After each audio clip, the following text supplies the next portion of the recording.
Dans le cadre du déploiement de sa politique du numérique éducatif, le ministère de l'Éducation nationale a ouvert un grand chantier consistant à équiper les services, écoles et établissements du niveau déconcentré. Des flybox, des appareils numériques, des tablettes et beaucoup d'ordinateurs ont été distribués ces dernières années. L'inclusion dans la transmission des savoirs et des connaissances avec le monde actuel nous passe nécessairement par le développement du numérique dans nos enseignements, du numérique dans la gestion, du numérique dans le pilotage et dans le management de nos structures. La dotation faite lors de la cérémonie du 29 mars 2022 à Diamniadio, dans les locaux du ministère de l'Éducation nationale, a été financée à hauteur de 2,225 308 116 francs CFA par le projet d'amélioration de la qualité et de l'équité de l'éducation de base. Ce matériel est un matériel informatique qui est destiné à 231 écoles et établissements, précisément 100 écoles élémentaires, 100 collèges d'enseignement moyen et 31 lycées. Ça s'inscrit dans le cadre de la promotion de l'enseignement des mathématiques et des sciences.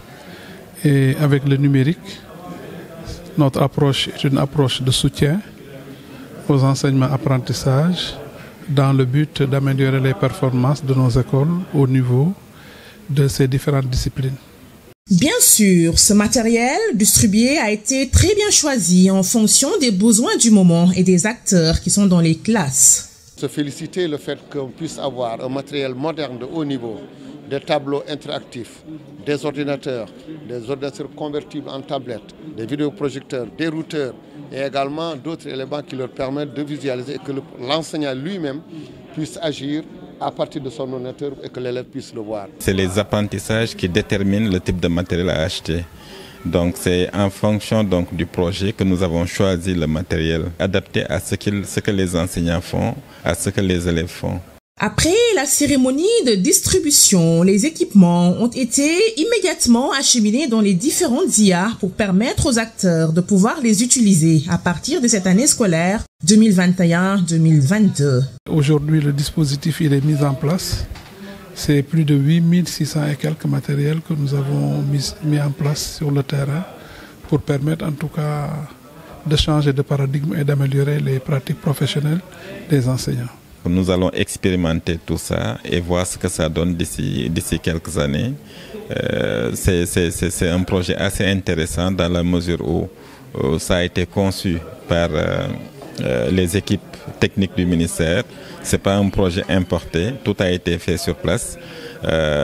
Les directions pédagogiques se sont fortement impliquées, nous en tant que support également.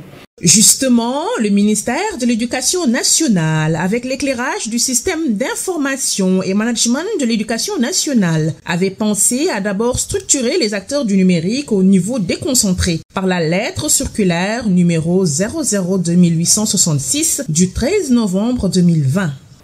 Le ministre a fait nommer à tous les niveaux des points focaux numériques. Et ces points focaux numériques vont porter cette politique numérique du ministère de l'Éducation nationale.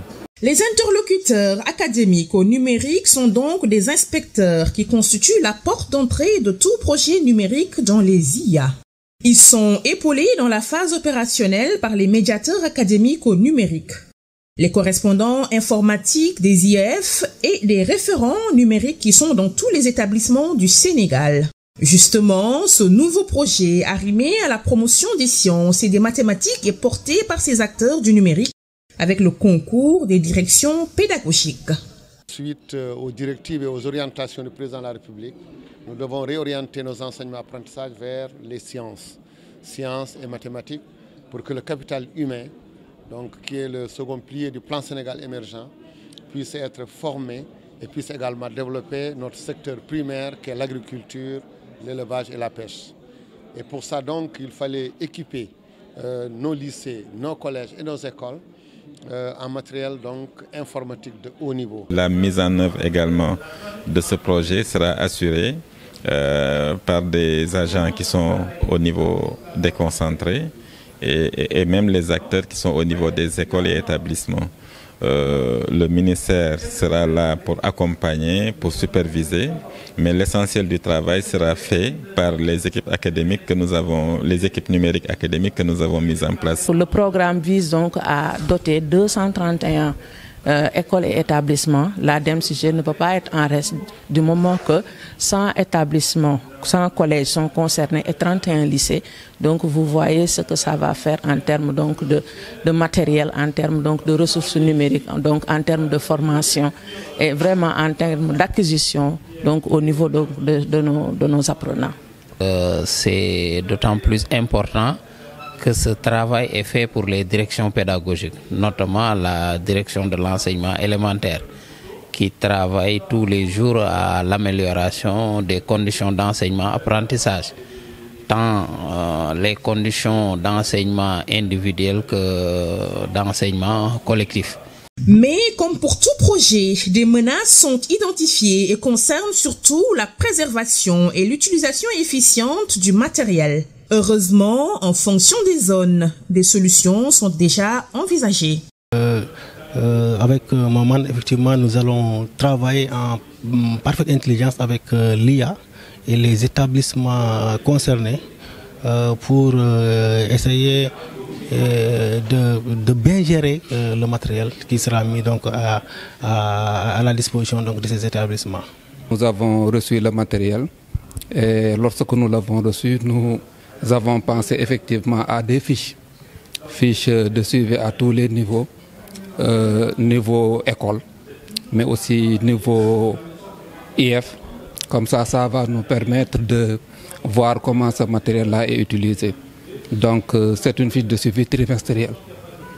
L'IA a demandé aussi que ce matériel ne soit pas remis directement aux enseignants. C'est le matériel de l'école, il doit rester à l'école, il doit rester à la disposition des enseignants et aux élèves.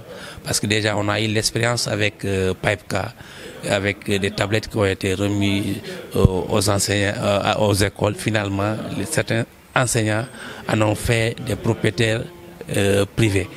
Pour faciliter la tâche à ces acteurs du numérique éducatif, un plan de formation à la fois vertical et horizontal est en train d'être exécuté ou supervisé par le CIMEN. Ce plan de formation permettra l'autonomisation des MAN, des IAN, des correspondants informatiques et surtout des référents numériques. Donc, ce sont ces équipes académiques qui sont là en train d'être formées. À leur retour, ils formeront les enseignants, les référents numériques qui sont au niveau des établissements. Et c'est ça qui fait en tout cas la particularité de ce projet. Donc là, vous avez assisté à une série de formations. Il y a des formations qui se sont déroulées bien avant. Il y a beaucoup d'autres formations qui sont prévues, aussi bien avec ces mêmes acteurs qu'au niveau également des écoles et établissements. Pour un usage efficient du matériel et du numérique éducatif en général, les MAN et les IAN ont été formés à l'utilisation des outils collaboratifs de Google et de Microsoft, ainsi qu'à toutes les plateformes du MEN par le CIMEN, en ligne et parfois en présentiel. Ils sont en train de nous renforcer, de nous mettre à jour, parce que il y a des choses qu'on avait appris en informatique, mais il y a des choses qui sont venues actuellement. Nous sommes obligés d'être mis à jour pour comprendre, pour aller avec les nouvelles technologies. Donc on profite de l'occasion pour remercier CIMEN. Bien entendu, les IAN et les MAN partagent à chaque fois leurs acquis numériques avec les correspondants informatiques. Et les référents numériques qui, à leur tour, forment les autres enseignants dans leurs établissements respectifs pour que les élèves, tous les élèves du Sénégal, puissent profiter du numérique éducatif à fond. Les ordinateurs, les 29 destinés à l'établissement, c'est pour les élèves.